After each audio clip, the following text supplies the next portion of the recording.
Right now, this Saturday, the governorship election is expected to hold in Bayelsa State as the Independent National Electoral Commission says there is no going back on the off-season election.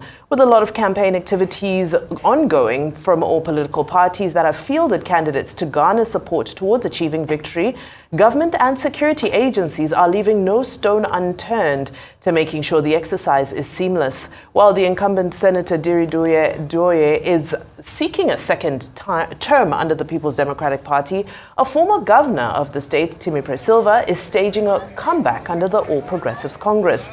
In 2020, Governor Diri had vowed to turn Bayelsa State into a massive construction site by transforming it into the dreams of its founding fathers.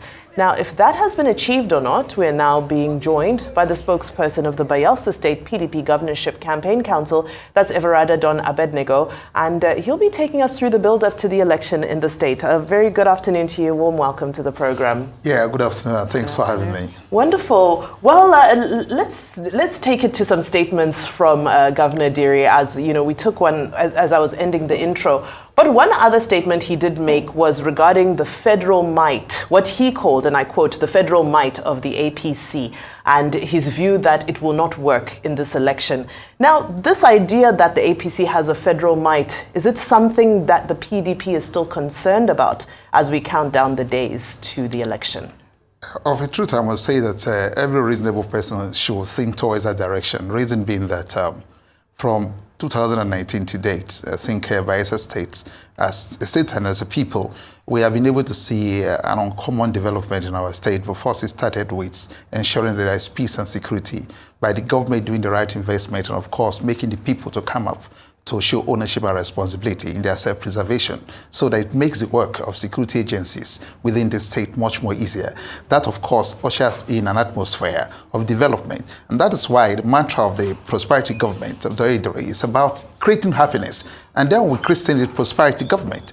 When we are looking at a situation where it's possible for interventions to come, it should be within the ambit of law. But when non-state actors come in to do other things, they become a question of extreme criminality. But then, those who are enshrined the responsibility of protecting lives and property and to ensure that they come to Bayelsa State and conduct themselves in a manner that will ensure free, fair, and credible election, referring to security agencies. Of course, it's embarrassing to hear sometimes that folks from the other side of the divide, with due respect to the APC, they have been going around all the nooks and crannies of the state, telling folks who care to listen that they are not bothered about the extremes of development, that Bayelsans are appreciating peace, development, tranquility, educational profiling of the state, health status getting better, infant natal mortality, everything getting better. And Bayelsa saying this is the time. They are saying no, they are not bothered about it, that they own the central government, and therefore the armed forces, the police, the sister agencies, and of course the Independent National Electoral Commission will compromise, and they are going to use the federal might to turn things around.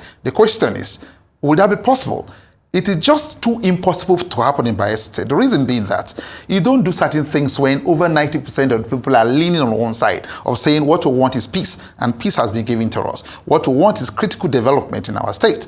And when we are seeing the critical infrastructure that have been put in place over these 3 years going to 4 years, what else do you expect the people to say? So of course, people should be concerned about certain utterances that are coming from people that ordinarily shouldn't come from. For example, if the deputy governorship candidate of the All Progressive Congress went to brass, not if, when he went to brass, he did say that he's asking their supporters, the APC supporters, to chase every person, and specifically referring to folks of the PDP, chase them to the sea. If they don't support us, let them die, let them be drowned. They won't be the first person to die. That's one place. He wants to look over his own town. And you know what he said?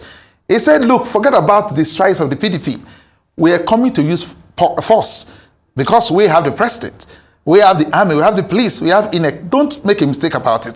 Nigerians know how sometimes these things happen in most states. But believe me, in Bayelsa State, we are a job people. It's not going to happen. Bayelsans want peace. We've got peace. We want development. Development is here. We want the reprofiling of the educational status of the state. The question is Bayelsa State what it was years ago when the other one was the governor? And that's why Bayelsans are worried. You were a governor in the state for 4 years. We are at footprints. We are at the schools. We are at the roads. We are at the bridges. We are at the hospitals built. And now we have a system where we have real peace. Day in, day out. Every other moment that people go to Bayelsa State, do you know what they say? They say that they've never found a place so peaceful like Bayelsa State in Nigeria. Look at what he just said in the breaking news. that is a stalwart of the APC who decamped a few days ago, to PDP, and his house, a bomb has been thrown, an explosion. Come on, it's embarrassing. A few days ago, former President Olusegun Obasanjo was in Bayelsa State. You know what he said? He said, this is the state that is most peaceful in this country. You know, it doesn't mean well when he wants to say things. He said he's urging all states in this country to toe the Bayelsa approach in ensuring that Nigerian states are peaceful. And that's the only way we can have development in this country. For us as a government, we have never been perturbed about their utterances, but then we are humans, and we are following the body language of our principal, who is the governor of the state, to say, even if they show us hatred, if they show anger, let us do the needful, to be responsible, to be civil, and to ensure that this prosperity that has come to stay with us, we will sustain it, and will ensure that come 2024 to 2028 is going to be another phase of development in our states. Well, all the best regarding that, but, of course, there are so many dynamics at play at the moment. We're seeing, for instance, the breaking news that we just read a moment ago about that explosive device, or explosive being heard, or the blast being heard in that, in Chief Dike Ikioha's compound. And then we also see what is played out, for instance, in the tribunals, whether it's on the federal level or state levels. Something that was mentioned was when INEC gives assurances. I've asked a couple of guests the same question, but I'd like to know your take. When INEC gives an assurance, it's just a promise. They're not bound by what is going on. But they're not bound by it as long as it's not in breach of the Electoral Act. And analysts opine that, based on that, politicians moving forward should prepare for every scenario. How prepared are you for every scenario that might happen on Saturday?